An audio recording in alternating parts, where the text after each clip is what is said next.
Hi friends,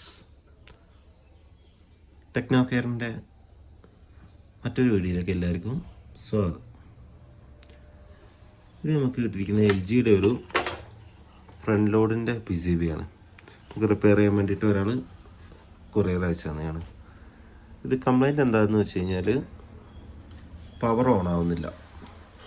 അപ്പോൾ check ചെയ്ത് നോക്കിയ സമയത്ത് ഇതിനകത്ത് വരുന്നത് സ്പോഞ്ചാണ് വരുന്നത്, ഇത് ടച്ചാണ് വരുന്നത്, ബട്ടൺസ് അല്ല. നമ്മളിത് ചെക്ക് ചെയ്ത് നോക്കിയ സമയത്ത് പവർ ബട്ടൻ്റെ, അതായത് ഇതാണ് പവർ ബട്ടൺ വരുന്നത്, ഇത് ടച്ചാണ് വരുന്നത്. ഇതിൽ സ്റ്റാർട്ട് എല്ലാ ബട്ടൺസും ടച്ചാണ് വരുന്നത്.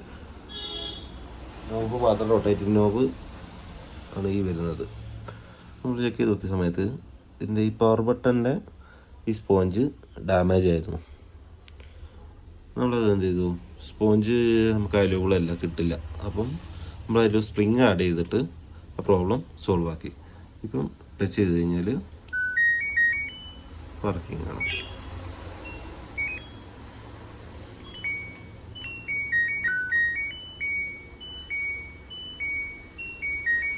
അതുപോലെ തന്നെ ഇതിൻ്റെ ടച്ച് പാഡാണ് ഈ കാണുന്നത്.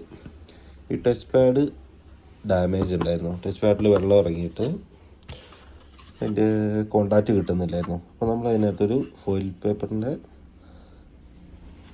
ടാപ്പ് ഒട്ടിച്ച് കൊടുത്തു. ടാപ്പ് ഒട്ടിച്ച് കഴിഞ്ഞപ്പോൾ നമ്മൾ സെറ്റ് ഓക്കെ ആയിട്ടുണ്ട്. ഇതുപോലത്തെ ഉപകാരപ്രദമായ വീഡിയോ കാണുന്നതിന് വേണ്ടി എൻ്റെ പേജ് ലൈക്ക് ചെയ്യുക, ഷെയർ ചെയ്യുക, സബ്സ്ക്രൈബ് ചെയ്യുക.